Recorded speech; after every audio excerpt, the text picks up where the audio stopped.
ನಮಸ್ಕಾರ ಸ್ನೇಹಿತರೆ, ಎಲ್ಲರೂ ಹೇಗಿದ್ದೀರಿ?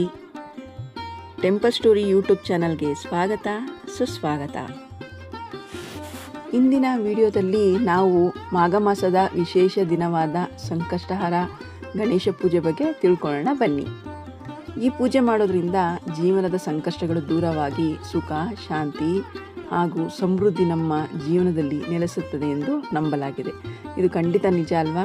ತಿಂಗಳಿಗೊಮ್ಮೆ ಬರುವಂಥ ಸಂಕಷ್ಟದ ಹುಣ್ಣಿಮೆ 4ನೇ ದಿನಕ್ಕೆ ಬರುತ್ತೆ. ಅದನ್ನು ಮಾಡೋದ್ರಿಂದ ನಮಗೆ ಒಳ್ಳೆ ಪುಣ್ಯ ಫಲ ಪ್ರಾಪ್ತಿನೇ ಆಗುತ್ತೆ ಅಂತ ಹೇಳ್ತೀನಿ. ಮತ್ತು ಈ ವರ್ಷ ನಮಗೆ ಅಂದರೆ 2026 ಫೆಬ್ರವರಿ 5ನೇ ತಾರೀಕು ಗುರುವಾರ ಬೆಳಗಿನ ಜಾವ ಶುರುವಾಗುತ್ತೆ. 12:09ಕ್ಕೆ ಶುರುವಾಗಿ ಫೆಬ್ರವರಿ 6 ಬೆಳಗಿನ ಜಾವ 12:22ವರೆಗೂ ಕೂಡ ಇರುತ್ತೆ. ಹಾಗಾಗಿ ಪೂರ್ತಿ ದಿನ ಇರೋದು ಬಂದು 5ನೇ ತಾರೀಕು ಗುರುವಾರ ಆಗಿರುತ್ತೆ. ಹಾಗಾಗಿ ಅವತ್ತಿನ ದಿನ ಸಂಕಷ್ಟಹರ ಮಹಾಚತುರ್ಥಿನ ಆಚರಿಸಲಿಕ್ಕೆ ಒಳ್ಳೆ ದಿನ ಅಂತಲೇ ಹೇಳ್ತೀನಿ. ಮತ್ತು ಹಾಗೆ ಚಂದ್ರ ದರ್ಶನ ಬಂದು 5ನೇ ತಾರೀಕು ರಾತ್ರಿ 9:29 ಅಂದರೆ ಅರ್ಧ ಗಂಟೆ ಆ ಕಡೆ ಈ ಕಡೆ ಆಗುತ್ತೆ. ಸಂಕಷ್ಟಹರ ಗಣೇಶ ಪೂಜೆ ಮತ್ತು ಮಹತ್ವ ಬಗ್ಗೆ ತಿಳ್ಕೊಳ್ಳೋಣ ಬನ್ನಿ. ನಮ್ಮ ಹಿಂದೂ ಧರ್ಮದಲ್ಲಿ ಯಾವುದೇ ಒಂದು ಪೂಜೆ ಮಾಡಿದ್ರು ಕೂಡ ಫಸ್ಟು ವಿಘ್ನೇಶ್ವರನಿಗೆ, ವಿಘ್ನ ನಿವಾರಕನಿಗೆ ಪೂಜೆ ಮಾಡ್ತಾರೆ. ಮತ್ತು ಅವನ್ನ ವಿಘ್ನ ನಿವಾರಕ ಅಂತಲೂ ಕೂಡ ಕರೀತಾರೆ. ಇದು ಸಂಪ್ರದಾಯನೂ ಕೂಡ ಇದೆ. ಮಾಘ ಮಾಸದಲ್ಲಿ ಮಾಡುವ ಸಂಕಷ್ಟಹರ ಗಣೇಶ ಪೂಜೆ ವಿಶೇಷ ಫಲ ಏನಪ್ಪ ನೀಡುತ್ತೆ ಅಂದರೆ, ಕುಟುಂಬದ ಸಮಸ್ಯೆಗಳು ಕಡಿಮೆ ಆಗುತ್ತೆ, ಮತ್ತು ಆರೋಗ್ಯ ಐಶ್ವರ್ಯ ವೃದ್ಧಿ ಆಗುತ್ತೆ, ಮನಸ್ಸಿಗೆ ಶಾಂತಿ ಸಿಗುತ್ತೆ ಅಂತಲೇ ಹೇಳ್ತೀನಿ. ಈ ಸಂಕಷ್ಟಹರ ಪೂಜೆ ಹೇಗಪ್ಪ ಮಾಡಬೇಕು ಅಂದರೆ, ಮೊದಲು ಬೆಳಗ್ಗೆನೇ ಎದ್ದು ಸೂರ್ಯೋದಯಕ್ಕೆ ಮುಂಚೆನೇ ಎದ್ದು ಮೊದಲು ಮನೆಯೆಲ್ಲ ಸ್ವಚ್ಛಗೊಳಿಸಿ, ಪೂಜೆ ಸ್ಥಳವನ್ನು ಕೂಡ ನಾವು ದೇವ್ರ ಮನೆ ಕೂಡ ಸ್ವಚ್ಛ ಮಾಡಿ, ಗಣೇಶನ ಫೋಟೋ ಅಥವಾ ಮೂರ್ತಿಯನ್ನು ಪೂಜೆ ಸ್ಥಳದಲ್ಲಿ ಇಡಬೇಕಾಗತ್ತೆ.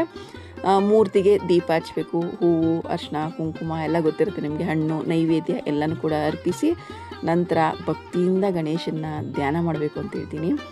ಹೆಂಗಪ್ಪ ಧ್ಯಾನ ಮಾಡಬೇಕು, ಏನು ಮಂತ್ರ ಹೇಳ್ಕೋಬೇಕು ನಾವು ಅಂತ ಹೇಳಿದ್ರೆ, ವಕ್ರತುಂಡ ಮಹಾಕಾಯ ಸೂರ್ಯಕೋಟಿ ಸಮಪ್ರಭಾ ನಿರ್ವಿಘ್ನಂ ಕುರುಮೇ ದೇವ ಸರ್ವಕಾರ್ಯೇಷು ಸರ್ವದಾ. ಈ ಶ್ಲೋಕವನ್ನು 11 ಬಾರಿ ಅಥವಾ 21 ಬಾರಿ ಪಠಿಸಿ. ಅಕಸ್ಮಾತ್ ನಿಮ್ಗೇನಾದ್ರು ಇದು ಮಾಡೋಕ್ಕಾಗಲಿಲ್ಲ, ನಂಗೆ ಹೇಳಕ್ಕೆ ಬರಲ್ಲ ಇಷ್ಟೆಲ್ಲ ಅಂತೇಳಿದ್ರೆ, ಓಂ ಗಂ ಗಣಪತಿಯೇ ನಮಃ, ಓಂ ಗಂ ಗಣಪತಿಯೇ ನಮಃ, ಓಂ ಗಂ ಗಣಪತಿಯೇ ನಮಃ ಅಂತ 108 ಸಲ ಜಪ ಮಾಡಿ ಪೂಜೆ ಮಾಡಿದ್ರೂ ಕೂಡ ಆ ಪೂರ್ಣ ಫಲ ನಿಮಗೆ ಸಿಗುತ್ತೆ. ಈಗ ವ್ರತನ ನಾವು ಹೇಗಪ್ಪ ಸ್ಟಾರ್ಟ್ ಮಾಡಬೇಕು ಅಂತಂದರೆ, ಸಂಕಷ್ಟರ ಚತುರ್ಥಿ ದಿನ ಬೆಳಗ್ಗೆಯಿಂದ ಉಪವಾಸ ಇಡುವುದು ಶುಭ ಅಂತ ಹೇಳ್ತಾರೆ. ಅಕಸ್ಮಾತ್ ನಿಮಗೇನಾದರೂ ನಾವು ಆಗಲ್ಲ, ನಮಗೆ ಸ್ವಲ್ಪ ವಯಸ್ಸಾಗಿದೆ ಅಂತನೋ, ಇಲ್ಲಾಂದರೆ ನಮಗೇನಾದ್ರು ಆರೋಗ್ಯ ಸಮಸ್ಯೆ ಇದೆ ಅನ್ನೋರು ಖಂಡಿತ ಹಾಲು, ಹಣ್ಣು ಮತ್ತು ಅವಲಕ್ಕಿ ಆ ಥರ ಎಲ್ಲ ತೊಗೋಬೋದು. ಯಾಕೆಂದರೆ ಈಗಿನ ಇದರಲ್ಲಿ ಯಾರಿಗೂ ತೀರಾ ಅಷ್ಟೊಂದು ತುಂಬ ಕಟ್ಟುನಿಟ್ಟಾಗಿ ಮಾಡೋಕ್ಕಾಗಲ್ಲ. ಮಾಡೋರು ಅವ್ರ ಇಚ್ಛಾಶಕ್ತಿ ಮಾಡ್ಬೋದು. ಮಿತಿಮೀರಿ ಮಾಡೋಕ್ಕಾಗಲಿಲ್ಲ ಅಂದರೆ ಖಂಡಿತ ನೀವು ಏನಾದ್ರು ಹಾಲು, ಉಪಹಾರ, ಹಣ್ಣುಗಳನ್ನ ತಗೊಂಡು ಖಂಡಿತ ಮಾಡ್ಬೋದು.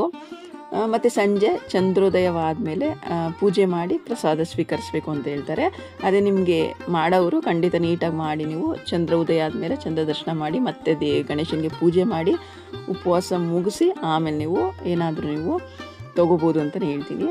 ಮತ್ತು ನಾವು ಇದನ್ನೆಲ್ಲ ಮಾಡೋದ್ರಿಂದ, ನಮಗೆ ಗಣೇಶನ ಪೂಜೆ ಮಾಡೋದ್ರಿಂದ ಏನೇನು ಫಲಗಳು ಸಿಗುತ್ತೆ ನಿಜವಾಗ್ಲೂ ಹೇಳ್ತೀನಿ. ಈ ಪೂಜೆನ ಭಕ್ತಿಯಿಂದ ಮಾಡೋದ್ರಿಂದ ಎಲ್ಲ ಅಡಚಣೆಗಳು ದೂರವಾಗುತ್ತದೆ. ಮತ್ತು ನಾವು ಯಾವುದೋ ಒಂದು ಕೆಲಸಕ್ಕೆ ಹಾಕಿರ್ತೀವಿ, ಕೆಲಸಗಳಾಗ್ತಾ ಇರಲ್ಲ, ಅದರ ಕೆಲಸಗಳೆಲ್ಲ ಸರಾಗವಾಗುತ್ತೆ. ಮತ್ತು ಜೀವನದಲ್ಲಿ ಯಶಸ್ಸು ಸಿಗುತ್ತೆ, ಮತ್ತು ಕುಟುಂಬದಲ್ಲಿ ಸಂತೋಷ ಮತ್ತು ಶಾಂತಿ ನೆಲೆಸುತ್ತೆ ಅಂತಲೇ ಹೇಳ್ತೀನಿ. ನಿಜವಾಗ್ಲೂ ಗಣೇಶನ ಪೂಜೆ ಮಾಡೋದ್ರಿಂದ ನಮಗೆ ಈ ಥರ ಎಲ್ಲ ಒಳ್ಳೆ ಫಲಗಳು ಕೂಡ ಖಂಡಿತ ಸಿಗುತ್ತೆ. ಹಾಗೆ ನೀವು ದೇವಸ್ಥಾನದಲ್ಲಾದರೂ ಪರವಾಗಿಲ್ಲ, ಮನೆಯಲ್ಲಾದರೂ ಪರವಾಗಿಲ್ಲ, 21 ಗರಿಕೆ ಇಟ್ಟು ಕೆಂಪು ಹೂವಿಂದ ಗಣೇಶನಿಗೆ ಅಲಂಕಾರ ಮಾಡಿ ಧೂಪ, ದೀಪ, ನೈವೇದ್ಯಗಳನ್ನು ಅರ್ಪಿಸಬೇಕು. ಹಾಗೆ ಮಾಘ ಮಾಸದಲ್ಲಿ ಸಂಕಷ್ಟರ ಚತುರ್ಥಿಯಂದು ಭಕ್ತಿಯಿಂದ ಗಣೇಶನನ್ನು ಪೂಜಿಸಿದರೆ ಮನಸ್ಸಿನ ಸಂಕಟಗಳು, ಸಾಲ, ರೋಗ, ಕುಟುಂಬ ಕಲಹ ಎಲ್ಲವೂ ನಿಧಾನವಾಗಿ ನಿವಾರಣೆ ಆಗುತ್ತದೆ. ಚಂದ್ರ ದರ್ಶನವಿಲ್ಲದೆ ಪೂಜೆ ಪೂರ್ಣಗೊಳಿಸಿದರೆ ವ್ರತಫಲ ಸಂಪೂರ್ಣ ಸಿಗುತ್ತದೆ ಎಂದು ಕೂಡ ಶಾಸ್ತ್ರ ಹೇಳ್ತಾರೆ. ನಾವು ನಂಬಿಕೆ ಇಟ್ಟು ಪೂಜೆ ಮಾಡೋದ್ರಿಂದ ಎಲ್ಲ ಫಲಗಳು ಕೂಡ ಸಿಗುತ್ತೆ ಅಂತಲೇ ಹೇಳ್ಬೋದು. ಸ್ನೇಹಿತರೆ, ಈ ಮಾಹಿತಿಯು ನಿಮಗೆ ಉಪಯೋಗವಾಗಿದ್ದರೆ ವಿಡಿಯೋವನ್ನು ಲೈಕ್ ಮಾಡಿ, ನಿಮ್ಮ ಸ್ನೇಹಿತರ ಜೊತೆ ಹಂಚಿಕೊಳ್ಳಿ. ಇನ್ನಷ್ಟು ಧಾರ್ಮಿಕ ಮತ್ತು ಜೀವನ ಶೈಲಿ ಹಾಗೂ ಪವಾಡ ಕ್ಷೇತ್ರಗಳ ಬಗ್ಗೆ ಮುಂದೆ ವಿಡಿಯೋದಲ್ಲಿ ಕೂಡ ನಾನು ತೊಗೊಂಬರ್ತೀನಿ. ಮತ್ತೆ ಹಾಗೆ ನಮ್ಮ ಚಾನಲ್ನ ಸಬ್ಸ್ಕ್ರೈಬ್ ಮಾಡೋದನ್ನ ಮಾತ್ರ ಖಂಡಿತ ಮರಿಬೇಡಿ. ಧನ್ಯವಾದಗಳು. ಜೈ ಶ್ರೀ ಗಣೇಶ ಅಂತ ಹೇಳ್ತಾ ಇವತ್ತಿನ ವಿಡಿಯೋನ ಮುಗಿಸ್ತಾ ಇದ್ದೀನಿ. ಧನ್ಯವಾದಗಳು ಸ್ನೇಹಿತರೆ.